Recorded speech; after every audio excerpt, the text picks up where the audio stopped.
Hi friends, welcome to my YouTube channel. ಸೃಷ್ಟಿ ದೃಷ್ಟಿ ಚಾನಲ್ಗೆ ಸ್ವಾಗತ. ಫ್ರೆಂಡ್ಸ್, ಎಲ್ಲರೂ ಹೇಗಿದ್ದೀರಾ? ಚೆನ್ನಾಗಿದ್ದೀರಾ ಅನ್ಕೋತೀನಿ. ನಾನು ಕೂಡ ಚೆನ್ನಾಗಿದ್ದೀನಿ. ಇವತ್ತು ಜಸ್ಟ್ ಇವಾಗ ತಾನೇ ಬಂದೆ ವ್ಯಾಪಾರದಿಂದ. ಹಾಗೆ ನೆನ್ನೆ ಮೊಳಕೆ ಕಟ್ಟು ಸಾಂಬಾರು ಮಾಡಿದ್ನಲ್ಲ, ಅದೊಂದು ಸ್ವಲ್ಪ ಮಿಕ್ಕಿದೆ. ಹಾಗಾಗಿ ಬಿಸಿ ಮಾಡ್ತಾಯಿದ್ದೀನಿ. ಬೆಳಗ್ಗೆ ತಿಂಡಿಗೆ ಚಪಾತಿ ಮಾಡೋಣ ಅಂತ ಅಂದ್ಕೊಂಡಿದ್ದೆ. ಚಪಾತಿ ಮಾಡಿದೆ ಆಲ್ರೆಡಿ, ಖಾಲಿಯಾಗಿದೆ. ಇವಾಗ ನನಗೆ ಊಟಕ್ಕೆ ರೈಸ್ ಮಾಡ್ಕೊಬೇಕಿತ್ತು. ಹಾಗಾಗಿ ಬೇಡ, ಚಪಾತಿ ಮಾಡೋಣ ಅಂದ್ಕೊಂಡು ಚಪಾತಿ ಹಿಟ್ಟನ್ನೇ ಕಲಿಸ್ಕೊತಾ ಇದ್ದೀನಿ. ನಾನು ಚಪಾತಿ ಮಾಡ್ಕೊಂಡು ತಿಂದ್ಬಿಟ್ಟು ಆಮೇಲೆ ಕೆಲಸನ ಶುರು ಮಾಡಬೇಕು. ಹಾಗಾಗಿ ಒಂದು 4 ಚಪಾತಿ ಆಗೋಷ್ಟು ಗೋಧಿ ಹಿಟ್ಟನ್ನು ತಗೊಂಡಿದ್ದೀನಿ. ನಾನು ಇವಾಗ ಕಲಿಸ್ಕೊಬೇಕು ಚಪಾತಿ ಹಿಟ್ಟನ್ನು. ಇಲ್ಲಿ ಚಿಕ್ಕ ಜಾಗ ಇರೋದ್ರಿಂದ ಇಲ್ಲೇ ಶೆಲ್ಫ್ ಮೇಲೆ ನಾನು ಚಪಾತಿನ ಮಾಡ್ಕೊಬೇಕು. ಹಾಗಾಗಿ ಸೈಡಲ್ಲಿ ಮಾಡ್ಕೊತೀನಿ. ಸ್ವಲ್ಪ ರುಚಿಗೆ ತಕ್ಕಷ್ಟು ಉಪ್ಪನ್ನ ಹಾಕ್ತಾಯಿದ್ದೀನಿ.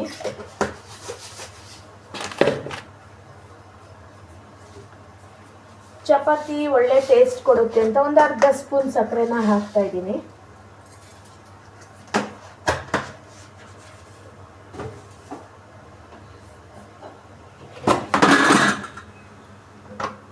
ಆಯಿಲ್ ಹಾಕ್ಕೋತಾ ಇದ್ದೀನಿ. ಒಂದು ಸ್ಪೂನಷ್ಟು ಆಯಿಲ್ ಹಾಕಿದ್ದೀನಿ. ಇವಾಗ ಚೆನ್ನಾಗಿ ಮಿಕ್ಸ್ ಮಾಡಬೇಕು.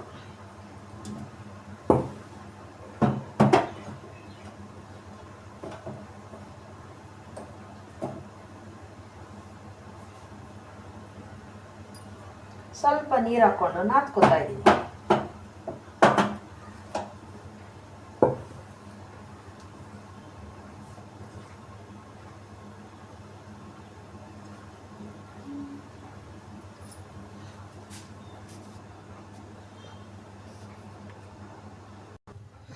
ತವ ಕಾಯೋದಕ್ಕೆ ಇಟ್ಟಿದ್ದೀನಿ.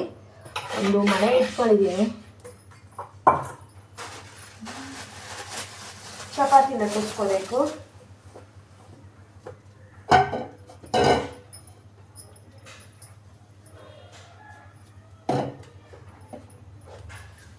ಬೆಳಗ್ಗೆ ತಿಂಡಿ ತಿಂದಿಲ್ಲ ಅಂದರೆ ಬಂದ ತಕ್ಷಣ ಏನಾದ್ರು ಹೊಟ್ಟೆಗೆ ಕವ ಕವ ಕವ ಅಂತ ಇರುತ್ತೆ. ಆಲ್ರೆಡಿ ಇವಾಗ 3:30 ಆಗಿದೆ ಟೈಮು. ಇವಾಗ ತಿಂಡಿ ತಿನ್ನಬೇಕು.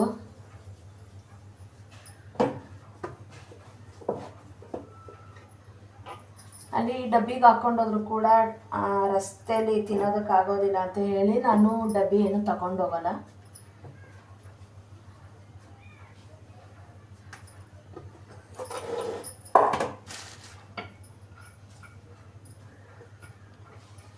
ಹಾಗೆ ಕಾಲೇಜ್ ಮುಗಿಸ್ಕೊಂಡು ಮಗಳು ಕೂಡ ಬಂದಿದ್ದಾರೆ. ಈಗ ಅವಳಿಗೆ ಊಟ ಕೊಟ್ಟು ನಾನು ತಿಂಡಿ ತಿನ್ನಬೇಕು. ಹೆಣ್ಮಕ್ಳು ಹೊರಗಡೆ ಹೋಗಿ ದುಡ್ಕೊಂಡು ಬರ್ಬೋದು, ಆದರೆ ಮನೇಲಿ ಇತ್ಕೊಂಡು ಈ ರೀತಿ ಟೈಮು ಕರೆಕ್ಟಾಗಿ ಊಟ ತಿಂಡಿ ತಿಂದೋದವರು ಕೂಡ ತುಂಬ ಜನ ಇದ್ದಾರೆ. ದಯವಿಟ್ಟು ಅಂಥವ್ರಿಗೆ ಕೇಳ್ಕೊಳ್ಳೋದೊಂದೇ, ಟೈಮು ಕರೆಕ್ಟಾಗಿ ಊಟ ಮಾಡಿ. ಗ್ಯಾಸ್ಟ್ರಿಕ್ ಆಗುತ್ತೆ. ನಾಳೆ ಪ್ರಾಬ್ಲಮ್ ಬಂದಾಗ ಅನುಭವಿಸೋದು ನಾವೇನೆ, ಬೇರೆ ಯಾರೂ ಬರಲ್ಲ. ಆಲ್ರೆಡಿ ನಮಗೆ ಗ್ಯಾಸ್ಟ್ರಿಕ್ ಆಗಿ ತುಂಬ ಪ್ರಾಬ್ಲಮ್ಗಳು ಬರ್ತಾ ಇರುತ್ತೆ. ಹಾಗಾಗಿ ನಾನು ಹೇಳೋದು ಹೆಣ್ಮಕ್ಳಿಗೆ ಕೇಳ್ಕೊಳ್ಳೋದೇನಂತಾನೆ, ಟೈಮು ಕರೆಕ್ಟಾಗಿ ಊಟ ಮಾಡಿ. ಯಾವುದೇ ಕೆಲಸ ಇದ್ರೂ ಕೂಡ ಊಟ ಮುಗಿಸಿ ಆಮೇಲೆ ಮಾಡ್ಬೋದು. ಇವಾಗ ನೋಡಿ, ನಾನು ಕೂಡ ಚಪಾತಿ ಮಾಡಿಕೊಂಡು ತಿನ್ಕೊಂಡು ಸ್ವಲ್ಪ ಬೆಳಗ್ಗೆದು ಪಾತ್ರೆ ಎಲ್ಲ ಇದೆ, ಅವೆಲ್ಲ ತೊಳೆದು ಮುಗಿಸಿ ಮತ್ತೆ ಸಿಟಿಗೆ ಹೋಗಬೇಕು.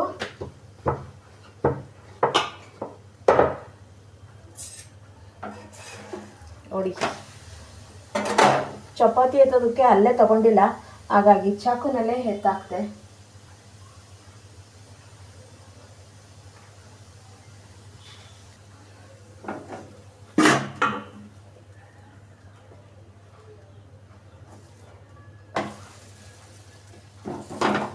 ಬನ್ನಿ ಎಲ್ಲರೂ ಚಪಾತಿ ತಿನ್ನೋಣ.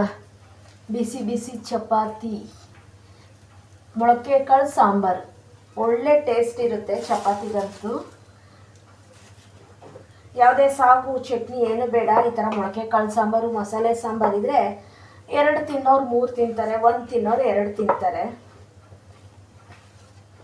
ನನಗಂತೂ ಈ ಥರ ಸಾಂಬಾರುಗಳಿಗೆ ಹಾಕೊಂಡು ತಿನ್ನೋದಕ್ಕೆ, ರೊಟ್ಟಿ ಆಗಿರ್ಬೋದು, ಚಪಾತಿ ಆಗಿರ್ಬೋದು, ದೋಸೆ ಆಗಿರ್ಬೋದು, ತುಂಬ ಇಷ್ಟ ಆಗುತ್ತೆ.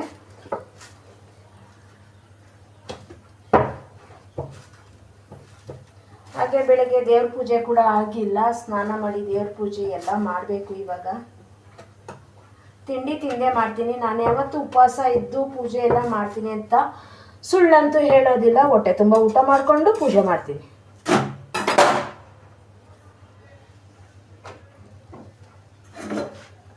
ಮಗಳಿಗೆ ಚಪಾತಿ ರೆಡಿ ಆಯಿತು. ಮಗಳು ಕೊಟ್ಟು ಬರ್ತೀನಿ.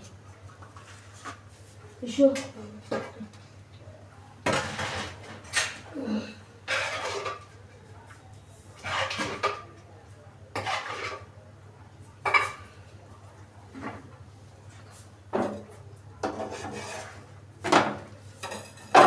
ಚಪಾತಿ ತಿಂದು ನಾನು ಕೂಡ ಸಿಗ್ತೀನಿ. ಚಪಾತಿ ತಿಂದಾಯಿತು. ಇವಾಗ ಕೆಲಸ ಮಾಡಬೇಕು. ನೋಡಿ ತೋರಿಸ್ತೀನಿ. ಎಷ್ಟು ಪಾತ್ರೆ ಇದ್ದಾವೆ ನಮ್ಮ ಮನೇಲಿ. ಸಿಂಕ್ ಆಗಲಿ ನಲ್ಲಿ ಆಗಲಿ ಇಲ್ಲ. ಇಲ್ಲೇ ಪಾತ್ರೆ ತೊಳ್ಕೊಬೇಕು. ಇಲ್ಲಿ ಕುತ್ಕೊಂಡು ಪಾತ್ರೆನ ತೊಳ್ಕೊತೀನಿ, ಕಟ್ಟೆ ಮೇಲೆ ಕುತ್ಕೊಂಡು. ಈಗ ಇದಿಷ್ಟು ಪಾತ್ರೆ ತೊಳ್ಕೊಂಡು ಬರ್ತೀನಿ ನಾನು. ಹಾಗೆ ಮಗಳಿಗೆ ಚಪಾತಿ ಹಾಕ್ಕೊಟ್ಟೆ. ಅವರು ಈಚೆ ಯಾರೋ ಬಂದರು ಅಂತ ಹೋದರು. ನಾನು ಕೂಡ ಬೇಗ ತಿಂದು ಎದ್ದೆ. ನೋಡ್ಬೋದು ಇವಾಗ ಕ್ಲೀನ್ ಮಾಡಬೇಕು ಮನೆಯೆಲ್ಲನೂ. ಹಾಗೆ ಸ್ವಲ್ಪ ಫ್ರಿಜ್ಜು ಕೂಡ ಕ್ಲೀನ್ ಮಾಡಬೇಕು. ತುಂಬ ದಿನ ಆಗೋಗಿದೆ. ನೋಡ್ಬೋದು ಹೂವೆಲ್ಲ ಈ ರೀತಿ ಸ್ಟಾಕ್ಗಳನ್ನ ಇಟ್ಕೊಂಡಿದ್ದೀನಿ. ಇಲ್ಲಿ ಬೆಳಗ್ಗೆ ಟೈಮು ಬೇಗ ಬೇಗ ಹೇಗಾಗುತ್ತೆ ಹಾಗೆ ನಾನು ಇಟ್ಕೊಂಡ್ಬಿಟ್ಟಿದ್ದೀನಿ. ಇವಾಗೆಲ್ಲ ಕ್ಲೀನ್ ಮಾಡ್ಕೊಬೇಕು. ಫ್ರಿಜ್ಜು ಕೂಡ ಕ್ಲೀನ್ ಮಾಡ್ಕೊಬೇಕು. ಸ್ವಲ್ಪ ತರಕಾರಿ ಎಲ್ಲ ಖಾಲಿಯಾಗಿದೆ. ತರಕಾರಿ ಕೂಡ ತರಬೇಕು. ನೋಡ್ಬೋದು ಇಷ್ಟೇ ನಮ್ಮದು ಹಾಲಲ್ಲಿ ಜಾಗ ಇರೋದು. ಇದಿಷ್ಟರಲ್ಲೇ ಕುತ್ಕೊಂಡು ಏನಾದ್ರು ಮಾಡ್ಕೊಳ್ಳೋ ಅಂಥದ್ದು. ಇಲ್ಲೇ ನಾನು ಹೂವು ಕಟ್ಕೊಳ್ಳೋ ಅಂಥದ್ದು. ಇದಿಷ್ಟೇ ಜಾಗ ಇರೋದು. ನೋಡ್ಬೋದು ಇಷ್ಟೇ ಓಣಿ ಥರ ಇದೆ ನಮ್ಮ ಹಾಲು. ಯಾರಾದರೂ ಗೆಸ್ಟ್ ಬಂದರೂ ಕೂಡ ನಾವು ಈ ಡಬಲ್ ಕಟ್ ಮೇಲೆ ಮಂಚದ ಮೇಲೇ ಕೂರಿಸ್ಬೇಕು ಅವ್ರನ್ನ. ಕೆಳಗಡೆ ಅಂತೂ ಜಾಗ ಇಲ್ಲ. ಇಲ್ಲೇ ಕೂತ್ಕೊಬೇಕು, ಇಲ್ಲೇ ಮಾಡಬೇಕು. ಹಾಗಾಗಿ ಬನ್ನಿ ಇವಾಗೆಲ್ಲ ಗ್ಯಾಸ್ ಕ್ಲೀನ್ ಮಾಡ್ಕೊಬೇಕು. ಇವಾಗ ಗ್ಯಾಸ್ ಸೋರಿಸಿ ಕ್ಲೀನ್ ಮಾಡ್ಕೊಬೇಕು. ನೆನ್ನೆ ಮಾಡಿದ್ದು ಸಾಂಬಾರು ಕೂಡ ಖಾಲಿ ಆಗಿದೆ. ಟೀ ಪಾತ್ರೆ ಇದೆಲ್ಲ ತೊಳೆಯೋದಕ್ಕೆ ಹಾಕಿ ತೊಳ್ಕೊಂಡು ಬರಬೇಕು. ತುಂಬ ಇದ್ದಾವೆ ಇವತ್ತು ಪಾತ್ರೆ. ಚಪಾತಿ ಮತ್ತು ಸ್ವಲ್ಪ ರೈಸ್ ಇತ್ತು, ಅದು ಕಿಚಡಿ ಮಾಡಿದೆ. ರಾತ್ರಿ ಉಳಿದಿದ್ದನ್ನು ಯಾರೂ ತಿನ್ನಲ್ಲ, ಬೆಳಗ್ಗೆನಾದ್ರು ಆ ರೀತಿ ಮಾಡಿಕೊಟ್ರೆ ತಿಂತಾರೆ ಅಂತ ಹೇಳಿ ನಾನು ಚಪಾತಿನ ಮಾಡಿದೆ. ಹಾಗಾಗಿ ಅದು ಕೂಡ ಎಲ್ಲ ಪಾತ್ರೆ ತೊಳ್ಕೊಂಡು ಬರಬೇಕು. ತುಂಬ ಆಗಿಬಿಟ್ಟಿದ್ದಾವೆ ಪಾತ್ರೆ. ಮಕ್ಕಳೆಲ್ಲ ಕಾಲೇಜ್ಗೆ ಹೋಗ್ತಾರೆ. ಹಾಗಾಗಿ ಬೆಳಗ್ಗೆ ಟೈಮ್ ಯಾವುದೂ ಕೆಲಸ ಜಾಸ್ತಿ ಆಗೋದಿಲ್ಲ. ಸ್ವಲ್ಪ ಹೂವಿರುತ್ತೆ. ನಾನು ವೀಡಿಯೋ ಸ್ಟಾರ್ಟ್ ಮಾಡಿದ್ರೆ ಸಾಕು ಅಕ್ಕಪಕ್ಕದ ಮನೆ ಮಕ್ಕಳು ಬರ್ತವೆ, ಸೌಂಡು ಮಾಡ್ತಾರೆ. ಹಾಗಾಗಿ ಮಧ್ಯ ಮಧ್ಯ ಸ್ಟಾಪ್ ಮಾಡಿ ನಾನು ಹೋಗಬೇಕು. ಹಾಗಾಗಿ ನನ್ನ ವೀಡಿಯೋದಲ್ಲಿ ಸ್ವಲ್ಪ ವಾಯ್ಸ್ ಅಲ್ಲಲ್ಲೇ ಬ್ರೇಕ್ ಆಗ್ತಾ ಇರುತ್ತೆ. ಯಾರಾದರೂ ಬಂದರು ಅಂತಂದರೆ ಹೋ ಅಂತ ಅಂದ್ಬಿಟ್ಟು ಕೂಗೋದಕ್ಕೆ ಆಗಿರ್ಬೋದು, ಅದಕ್ಕೆಲ್ಲ ನಾನು ಮ್ಯೂಟ್ ಮಾಡಿ ಹೋಗ್ತೀನಿ. ಅಲ್ಲಲ್ಲಿ ಸ್ವಲ್ಪ ಬ್ರೇಕ್ ಆಗ್ತಾ ಇರುತ್ತೆ. ಈ ರೀತಿ ಜೋಡಿಸ್ಕೊಂಡೆ. ಹಾಗೆ ಸ್ವಲ್ಪ ಕೂಡ ಎಲ್ಲ ಚಪಾತಿ ಮಾಡಿದ್ನಲ್ಲ ಅದೆಲ್ಲ ಕ್ಲೀನ್ ಮಾಡ್ಕೊಬೇಕು.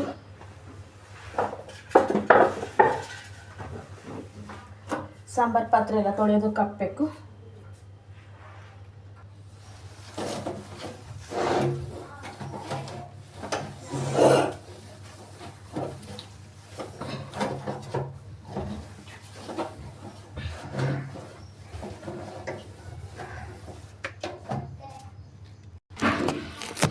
ಗ್ಯಾಸ್ ಎಲ್ಲ ಕ್ಲೀನ್ ಮಾಡಾಯಿತು. ಇವಾಗ ಟೀ ಇಡ್ತಾಯಿದ್ದೀನಿ ನಾನು. ಟೀ ಇಟ್ಕೊಂಡು ಕುಡಿದ್ಬಿಟ್ಟು ಪಾತ್ರೆ ತೊಳೆಯೋದಕ್ಕೆ ಹೋಗ್ತೀನಿ. ಬೆಳಗ್ಗೆಯಿಂದ ಟೀ ಕಾಫಿ ಕುಡ್ದಿಲ್ಲ ಅಂದರೆ ಒಂಥರ ತಲೆ ನೋಯ್ತಾ ಇರುತ್ತೆ. ಈಗ ಊಟ ಆಯಿತು. ಊಟ ಆದಮೇಲೆ ಗ್ಯಾಸ್ ಕಟ್ಟೆಲ್ಲ ಒರೆಸಾಯಿತು, ಅಡುಗೆ ಮನೆ ಕ್ಲೀನ್ ಮಾಡಾಯಿತು, ಪಾತ್ರೆ ತೊಳ್ಕೊಬಂದು ಜೋಡಿಸ್ಬೇಕು. ಹಾಗಾಗಿ ಟೀ ಇಟ್ಕೊಂಡು ಕುಡಿದ್ಬಿಟ್ಟು ಒಂದೇ ಸತಿ ಹೋದರೆ ಎಲ್ಲ ಕೆಲಸ ಮುಗಿಸ್ಕೊಂಡು ಬರ್ಬೋದು ಅಂತ ಹೇಳ್ಬಿಟ್ಟು ನಾನು ಇವಾಗ ಟೀನ ಇಟ್ಕೋತಾ ಇದ್ದೀನಿ.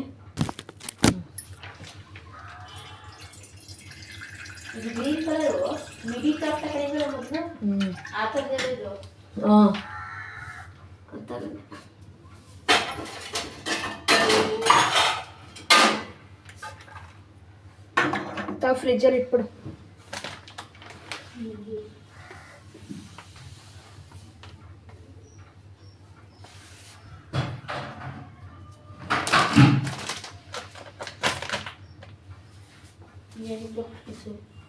ಹಾಲು ಫ್ರಿಜ್ಗೆ.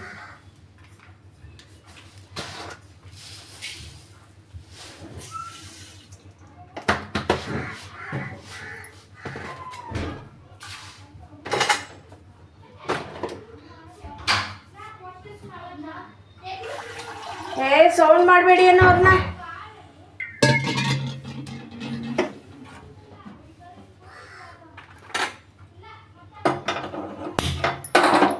ಟೀ ಇಟ್ಟಿದ್ದೀನಿ. ಟೀ ಕುಡಿದ್ಬಿಟ್ಟು ಎಲ್ಲ ಅಡುಗೆ ಮನೆ ಶೆಲ್ಫ್ ಎಲ್ಲ ಕ್ಲೀನ್ ಮಾಡಿದ್ದಾಯ್ತು. ಈ ಕಡೆ ಎಲ್ಲ ಕ್ಲೀನ್ ಮಾಡ್ಕೊಂಡಾಯ್ತು. ಚಪಾತಿ ಹಿಟ್ಟು ಬೆಳಗ್ಗೆ ಶೆಲ್ಫ್ ಮೇಲೆ ಹೊತ್ತಿದೆ, ಹಾಗಾಗಿ ಶೆಲ್ಫ್ ಎಲ್ಲ ಸ್ವಲ್ಪ ಹಿಟ್ಟೊಂದು ಧೂಳಾಗಿತ್ತು. ಅದು ಕೂಡ ಎಲ್ಲ ಕ್ಲೀನ್ ಮಾಡಿಕೊಂಡು ಗ್ಯಾಸ್ ಕ್ಲೀನ್ ಮಾಡ್ಕೊಂಡು ಎಲ್ಲ ಆಯಿತು. ಈಗ ಪಾತ್ರೆ ತೊಳ್ಕೊಂಡು ಬಂದು ಸಂಜೆಗೆ ಅಡುಗೆಗೆ ರೆಡಿ ಮಾಡ್ಕೊಬೇಕು. ಮತ್ತು ಸಾಂಬಾರು ಮಾಡಬೇಕು. ನಿನ್ನೆ ಸಾಂಬಾರು ಮಾಡಿದ್ದು ಆಲ್ರೆಡಿ ಖಾಲಿ ಆಗಿದೆ. ಇವಾಗ ಸಾಂಬಾರು ಮಾಡ್ಕೊಬೇಕು. ನೋಡೋಣ, ತಿಳಿ ಸಾಂಬಾರು ಏನಾದ್ರು ಮಾಡ್ಕೊಬೇಕು. ಟೀ ಆಯಿತು. ಇವಾಗ ಸರ್ವ್ ಮಾಡ್ಕೊತಾ ಇದ್ದೀನಿ.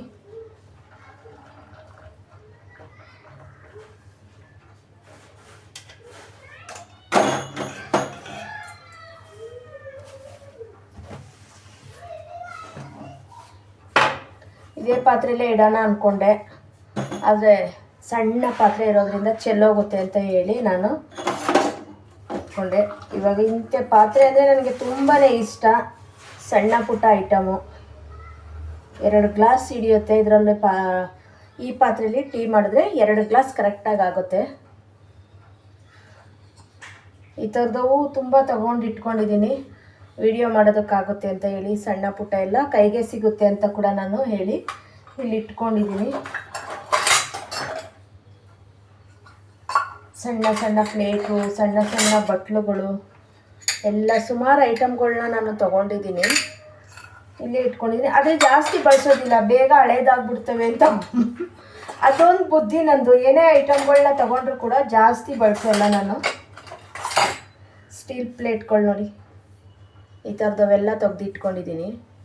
ಅದೇ ಈ ರೀತಿ ನಾನು ಜಾಸ್ತಿ ಬಳಸೋಕ್ಕೆ ಹೋಗೋದಿಲ್ಲ. ಶೋಗೆ ಜೋಡಿಸೋದಕ್ಕಂತೂ ತುಂಬಾ ಇಷ್ಟ ನನಗೆ. ಟೀ ಆಯಿತು. ಇವಾಗ 2 ಗ್ಲಾಸ್ ಟೀ ಅಮ್ಮ ಮಗಳಿಬ್ಬರು ಕುಡಿದ್ಬಿಟ್ಟು ಮತ್ತೆ ಸಿಗ್ತೀನಿ. ಹಾಕಿದ್ದೆ ಬೆಳಗ್ಗೆ, ಹಾಗಾಗಿ ಬಟ್ಟೆ ಎತ್ಕೊಂಡು ಬಂದು ಇಷ್ಟೆಲ್ಲ ಬಟ್ಟೆ ಎಲ್ಲ ಮರೆಸಿಟ್ಟೆ. ಇದೆಲ್ಲ ಜೋಡಿಸ್ಕೊಬೇಕು. ಎಲ್ಲ ತೊಳ್ಕೊಬಂದಿಟ್ಟಿದ್ದೀನಿ, ಎಲ್ಲ ಜೋಡಿಸ್ಕೊಬೇಕು. ಇವಾಗ ಪಾತ್ರೆ ಎಲ್ಲ ಜೋಡಿಸ್ಕೊಂಡು ಇವಾಗ ಅಡುಗೆ ಮಾಡ್ಕೊಬೇಕು. ಇದೇ ರೀತಿ ಆಗುತ್ತೆ ಕೆಲಸ. ಮನೇಲಿರೋರು ಯಾಕೆ ಇಷ್ಟೊತ್ತು ಕೆಲಸ ಅಂತಾರೆ ನೋಡಿ. ನಮ್ಮ ಕೆಲಸ ಈ ರೀತಿ ಇರುತ್ತೆ. ಹೊರಗಡೆ ಹೋಗಿ ಕೂಡ ದುಡ್ಕೊಂಡು ಬಂದು ಈ ಕಡೆ ಮನೇಲಿ ಮಾಡಿಕೊಂಡು ಯಾರ್ದಾದ್ರು ಸಪೋರ್ಟ್ ಇದ್ದರೆ ಬೇಗ ಆಗುತ್ತೆ ಕೆಲಸ. ಯಾರ್ದು ಸಪೋರ್ಟ್ ಇಲ್ಲ ಅಂದರೆ ನೋಡಿ ಇದೇ ರೀತಿಯೇ ಆಗೋದು. ರೈಸ್ಗೆ ಅಕ್ಕಿ ತೊಳೆದು ಇಟ್ಟಿದ್ದೀನಿ. ನಾನು ಕುಕ್ಕರಲ್ಲಿ ಮಾಡ್ಕೋತಾ ಇಲ್ಲ, ಜಾಸ್ತಿ ಪಾತ್ರೆಯಲ್ಲೇ ಮಾಡ್ಕೋತಾ ಇದ್ದೀನಿ. ಈ ಕಡೆ ಕುಕ್ಕರ್ನ ಇಟ್ಟು, ಕುಕ್ಕರ್ ಅಂತೀನಿ, ಗ್ಯಾಸ್ ಹಚ್ಚಿ ಸ್ವಲ್ಪ ಬಿಸಿನೀರನ್ನ ಇಟ್ಕೋತೀನಿ ನಾನು.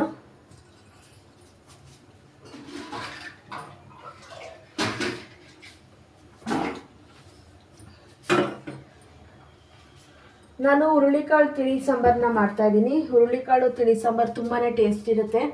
ಹಾಗೆ ನೆಗಡಿ, ತಲೆಭಾರ, ಮೈಕೈ ನೋವು ಪ್ರತಿಯೊಂದಕ್ಕೂ ಕೂಡ ಇದು ರಾಮಬಾಣ ಅಂತ ಹೇಳ್ಬೋದು. ತುಂಬಾ ಆರೋಗ್ಯಕ್ಕೆ ಒಳ್ಳೆಯದು. ನಾನು ಇದನ್ನು ಸುಮಾರು ದಿವಸ ಆಯಿತು ಮಾಡಿಟ್ಕೊಂಡು ಅಲ್ಲಲ್ಲೇ ಬಳಸ್ತಾ ಇರ್ತೀನಿ. ಹಾಗೆ ಚಟ್ನಿ ಪುಡಿ ಥರನೂ ಕೂಡ ಯೂಸ್ ಮಾಡ್ಕೋತೀನಿ. ಇದಕ್ಕೆ ನಾನು ರುಚಿ ಒಂದು ಹಾಕಿಲ್ಲ. ಜೀರಿಗೆ, ಮೆಣಸು, ಒಣಮೆಣ್ಸಿಕಾಯಿ, ಬ್ಯಾಡಗೆ ಮೆಣಸಿಕಾಯಿ ಎಲ್ಲ ಹಾಕಿ ಬಿಡಿಸಿಟ್ಟಿದ್ದೀನಿ.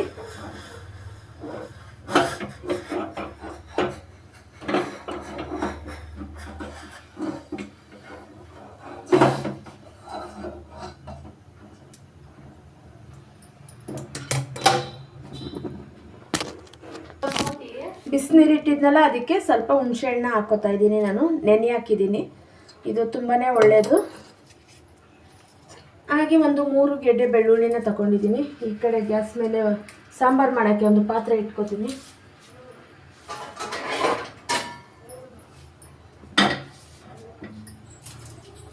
ಪ್ಯಾನ್ ಕಾಯಿಲಿ. ಅಲ್ಲಿವರೆಗೂ ಬೆಳ್ಳುಳ್ಳಿನ ನಾನು ಸಿಪ್ಪೆನ ತೆಗಿಯೋದಿಲ್ಲ, ಬರೀ ಮೇಗ್ಲು ಸಿಪ್ಪೆ ತೆಗೆದ್ಬಿಟ್ಟು ಎಸ್ಲು ಅಂತ ಅದಕ್ಕೆ ಜಜ್ಕೋತೀನಿ. ಇದು ಹೀಗೆ ಹಾಕಿ ಮಾಡಿದ್ರೆ ಟೇಸ್ಟ್ ಇರುತ್ತೆ.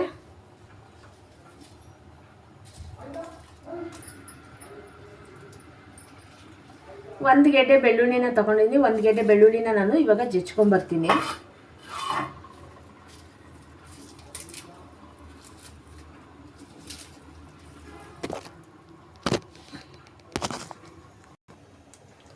ನೋಡಿ, ಪಾತ್ರೆ ಎಲ್ಲ ಜೋಡಿಸಿ ಅಡುಗೆ ಮನೆ ಎಲ್ಲ ಕ್ಲೀನ್ ಆಯಿತು. ಅಡುಗೆ ಮನೆ ಕ್ಲೀನ್ ಮಾಡಿಕೊಂಡು ಒಂದು ಕಡೆ ಅಡುಗೆ ಮಾಡಿಕೊಂಡು ಈಗ ಅಡುಗೆ ಮಾಡಿಟ್ಟು ಹೂ ಕಟ್ಕೊಬೇಕು. ಹೂ ಕಟ್ಕೊಂಡ್ರೆ ಬೆಳಗ್ಗೆ ವ್ಯಾಪಾರಕ್ಕೆ ಹೋಗೋದು.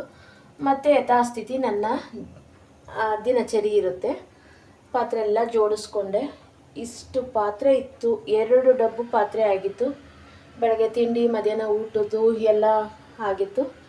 ಎಲ್ಲ ತೊಳೆದಿಟ್ಕೊಂಡು ನೋಡ್ಬೋದು, ಎಲ್ಲ ಜೋಡಿಸಿಟ್ಕೊಂಡಿದ್ದೀನಿ. ಹಾಗೆ ಮನೇನೂ ಕೂಡ ಎಲ್ಲ ಒರೆಸಿ ಆಯಿತು. ಬಟ್ಟೆ ಒಗ್ದು ಒಂದು ರಾಶಿ ಇತ್ತು ಒಂದು ವಾರದ್ದು, ಅದು ಕೂಡ ಬಟ್ಟೆ ಕ್ಲೀನ್ ಆಯಿತು. ಹಾಗೆ ಬಟ್ಟೆ ಒಣಗಿಸಿ ಅದನ್ನು ತಂದು ಮರ್ಸು ಇಟ್ಟಾಯಿತು. ಇವಾಗ ಬಟ್ಟೆ ಅದದು ಜಾಗಕ್ಕೆ ಇಟ್ಕೊಬೇಕು.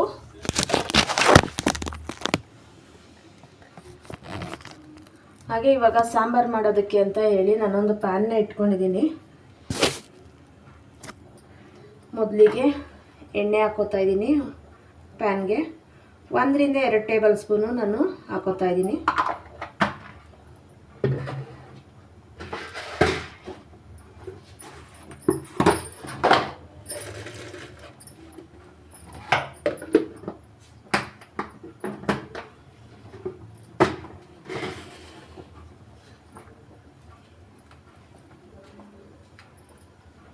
ಎರಡು ಒಣಮೆಣಸಿನ್ಕಾಯಿನ ಹಾಕೋತಾ ಇದ್ದೀನಿ. ಮೊದಲಿಗೆ ಸಾಸಿವೆ ಹಾಕ್ತಾ ಇದ್ದೀನಿ.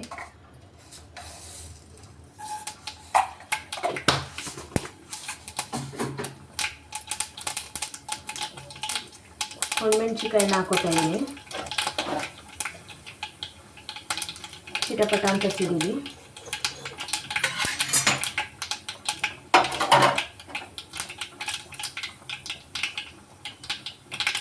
ಬೆಳ್ಳುಳ್ಳಿ ಹಾಕೋತಾ ಇದ್ದೀನಿ.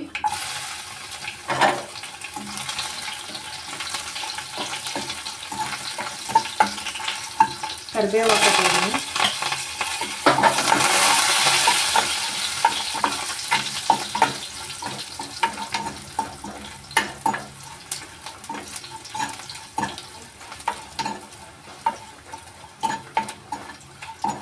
ಸ್ವಲ್ಪ ಗೋಲ್ಡನ್ ಕಲರ್ ಬರೋವರೆಗೂ ಫ್ರೈ ಮಾಡ್ಕೊಬೇಕು.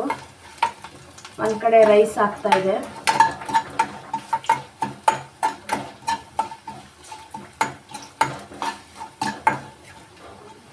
ಇವಾಗ ಬೆಳ್ಳುಳ್ಳಿ ಫ್ರೈ ಆಗಿದೆ ನೋಡ್ಬೋದು. ಇವಾಗ ನಾನು 1 ಚಿಟಿಕೆ ಅರಿಶಿನ ಪುಡಿ ಹಾಕೋತಾ ಇದ್ದೀನಿ.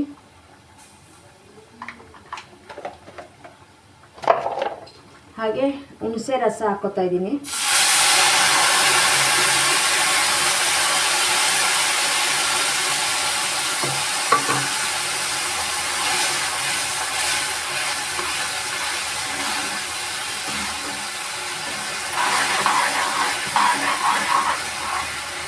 ಹಾಗೆ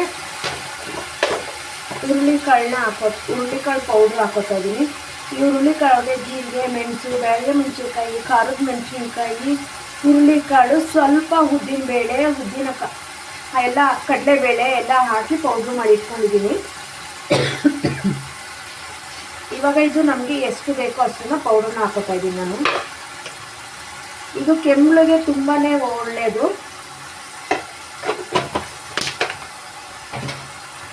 ನೆಗಡಿ ಕೆಮ್ಮು ಆಗಿರ್ತವಲ್ಲ ಅಂಥವ್ರಿಗೆ ಮಾಡಿಕೊಡಿ. ಹುರುಳಿಕಾಳು ಸಾಂಬಾರು ಆಗಿರ್ಬೋದು, ಹುರುಳಿಕಾಳು ರಸಮ್ ಆಗಿರ್ಬೋದು.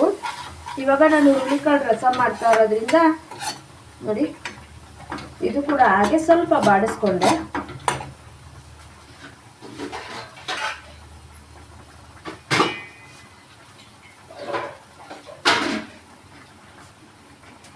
ಇವಾಗ ನೀರು ನೋಡಿ ಹಾಕೋತಾ ಇದ್ದೀನಿ.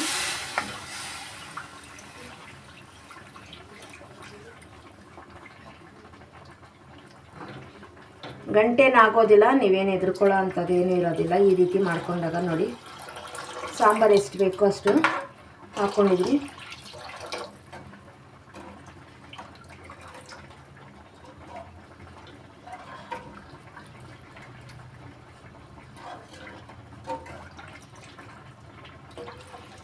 ತೆಳ್ಳಬೇಕು ಅಂದರೆ ಸ್ವಲ್ಪ ನೀರು ಜಾಸ್ತಿ ಹಾಕ್ಕೊಳ್ಳಿ. ರುಚಿಗೆ ತಕ್ಕಷ್ಟು ಉಪ್ಪನ್ನ ಹಾಕ್ತೀನಿ.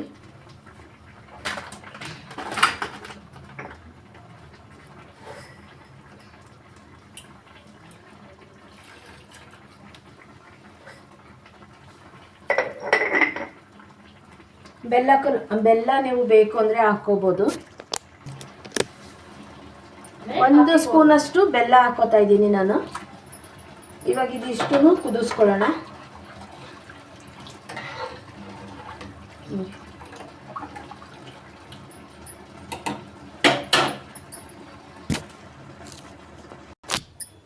ಸಾಂಬಾರು ರೆಡಿಯಾಗಿದೆ ನೋಡಿ, ಕುದೀತಾ ಇದೆ, ಒಳ್ಳೆ ಘಮ ಕೂಡ ಬರ್ತಾ ಇದೆ. ಹುರುಳಿಕಾಳು ರಸಂ ಪೌಡ್ರು ಮಾಡಿ ಇಟ್ಕೊಂಡ್ಬಿಟ್ರೆ ಈ ರೀತಿ ಒಂದು 5 ನಿಮಿಷದಲ್ಲೇ ಸಾಂಬಾರು ರೆಡಿಯಾಗುತ್ತೆ. ಇವತ್ತಿನ ವಿಡಿಯೋ ನಿಮಗೆ ಇಷ್ಟ ಆಗಿದೆ ಅನ್ಕೋತೀನಿ. ಇಷ್ಟ ಆಗಿದೆ ಅತಿ ಹೆಚ್ಚು ಶೇರ್ ಮಾಡಿ, ಕಮೆಂಟ್ ಮಾಡಿ, ಲೈಕ್ ಕೊಡಿ, ಸಪೋರ್ಟ್ ಮಾಡಿ. ನಮ್ಮಂಥ ಸಣ್ಣ ಪುಟ್ಟ ಯೂಟ್ಯೂಬರ್ಸ್ಗೆ ಸಪೋರ್ಟ್ ಮಾಡಿ ಅಂತ ಕೇಳ್ತಾ ಇದ್ದೀನಿ. ರೈಸ್ ಕೂಡ ರೆಡಿಯಾಗಿದೆ. ಇವಾಗ ನನ್ನ ವ್ಯಾಪಾರಕ್ಕೆ ಹೂ ಕಟ್ಕೊಳ್ಳೋದಕ್ಕೆ ಹೋಗಬೇಕು. ಹಾಗಾಗಿ ಈ ವಿಡಿಯೋನ ಇಲ್ಲಿಗೆ ಎಂಡ್ ಮಾಡ್ತಾಯಿದ್ದೀನಿ. ನೋಡ್ಬೋದು ಸಾಂಬಾರು ಒಳ್ಳೆ ಘಮ ಬರ್ತಾಯಿದೆ, ಅಷ್ಟೇ ಕೂಡ ರುಚಿಯಾಗಿರುತ್ತೆ. ನಿಮ್ಗೆ ಯಾರಿಗಾದ್ರೂ ಈ ಪೌಡ್ರು ಬೇಕು ಅಂತಂದರೆ, ಹುರುಳಿಕಾಳು ಪೌಡ್ರು ಬೇಕು ಅಂತಲೇ ವಿಡಿಯೋದಲ್ಲಿ ಕಮೆಂಟ್ ಮಾಡಿ. ಮುಂದಿನ ವಿಡಿಯೋದಲ್ಲಿ ಹುರುಳಿಕಾಳು ರಸಂ ಪೌಡ್ರನ್ನು ನಾನು ವಿಡಿಯೋ ಮಾಡಿ ತೋರಿಸ್ತೀನಿ ನಿಮಗೆ. Thank you. ಇಷ್ಟೊತ್ತು ವಿಡಿಯೋ ನೋಡಿದ್ದು ಎಲ್ರಿಗೂ ನನ್ನ ಹೃದಯಪೂರ್ವಕ ಧನ್ಯವಾದಗಳು. ಬಾಯ್ ಬಾಯ್.